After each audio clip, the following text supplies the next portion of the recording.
4 মাস space x রকেটের সঙ্গে ধাক্কা লাগবে চাঁদের, উদ্বিগ্ন এলন মাস্ক। তো SP-100 বন্ধুরা, হঠাৎ আবার কি এমন হলো যে স্পেস এক্স রকেটের সাথে ধাক্কা লাগবে চাঁদের? তো আপনারা কি এই বিষয়ে বিস্তারিত জানতে চান? আপনারা যদি বিস্তারিত জানতে চান তো ভিডিওটা স্কিপ না করে শুরু থেকে শেষ পর্যন্ত দেখুন, বিস্তারিত জানিয়ে দেবো এই ভিডিওতে। আর আপনারা যদি এখনও চ্যানেলটি সাবস্ক্রাইব করেনি তো অবশ্যই চ্যানেলটি সাবস্ক্রাইব করে পাশে থাকা নোটিফিকেশন বেলটি অন করে রাখুন এরকমই ভিডিও সবার আগে পাওয়ার জন্য। তো চলুন ভিডিওটার দিকে এগিয়ে যাওয়া যাক। বিজ্ঞানীরা বিভিন্ন পর্যবেক্ষণ থেকে জানতে পেরেছেন 4 মার্চ ওই রকেটটি 2.85 কিলোমিটার প্রতি সেকেন্ডে গতিবেগে চাঁদে ধাক্কা মারবে প্রতি ঘন্টায়, যা 5770 মাইলের সমান। চাঁদের সঙ্গে বড়সড় ধাক্কা লাগবে স্পেস এক্সের একটি রকেটে, এমনই তত্ত্ব সামনে উঠে এসেছে, যা নিয়ে রীতিমতো চর্চা শুরু হয়েছে বিজ্ঞানীদের মধ্যে।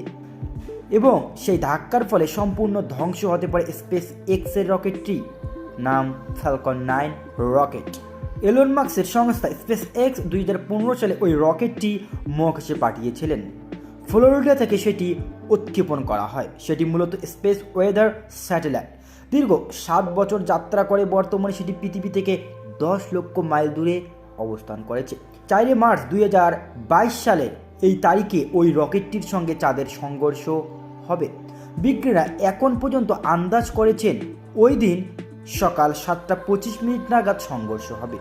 নাসার কাজের জন্য 2015 সালে ওই রকেট পাঠানো হয়। সেটি মূলত deep space comet observatory satellite, অর্থাৎ মহাকাশের আবহাওয়ার উপর নজর চালাতো ওই রকেটটি।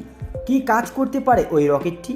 মহাকাশের আবহাওয়ার উপর নজরদারি চালানোর পাশাপাশি আরও একটি বড় কাজ করে সেটি।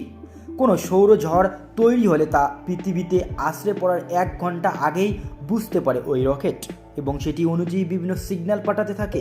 এই রকেটটি প্রধানত অ্যাডভান্সড ওয়ার্নিং সিস্টেম হিসেবে কাজ করে। বিজ্ঞানীরা বিভিন্ন পর্যবেক্ষণ থেকে জানতে পেরেছেন 4 মার্চ ওই তারিখে রকেটটি 2.58 কিলোমিটার প্রতি সেকেন্ডে গতিবেগে চাঁদে ধাক্কা মারবে, প্রতি ঘন্টায় 5770 মাইল সমান। এ বিষয়ে আর্টস টেকনিক্যাল একটি রিপোর্ট প্রকাশ করে। ওই রিপোর্টের এই মুহূর্তে পর্যাপ্ত জ্বালানি নেই যে সেটিকে ফের পৃথিবীতে ফিরিয়ে আনা যাবে। অন্যদিকে শক্তি না থাকার ফলে আর্থ মুন সিস্টেম থেকেও বের হতে পারবে না। 2015 সাল থেকেই ওই রকেটটি একটি কক্ষপথে ঘুরছিল আর সেখানে শক্তি ক্ষয় হয়েছে রকেটটির। তো বন্ধুরা, আপনারা অবশ্যই জেনে গেলেন। তো আপনাদের যদি ভিডিওটা ভালো লেগে থাকে তো একটা লাইক করে দেবেন। চ্যানেল নতুন ভিডিওগুলো অবশ্যই চ্যানেলটি সাবস্ক্রাইব করে পাশে থাকা নোটিফিকেশন বেলটি অন করে রাখবেন এরকমই ভিডিও সবার আগে পাওয়ার জন্য। তো ভালো থাকুন, সুস্থ থাকুন। আল্লাহ হাফিজ, জয় হিন্দ, বন্দে মাতরম।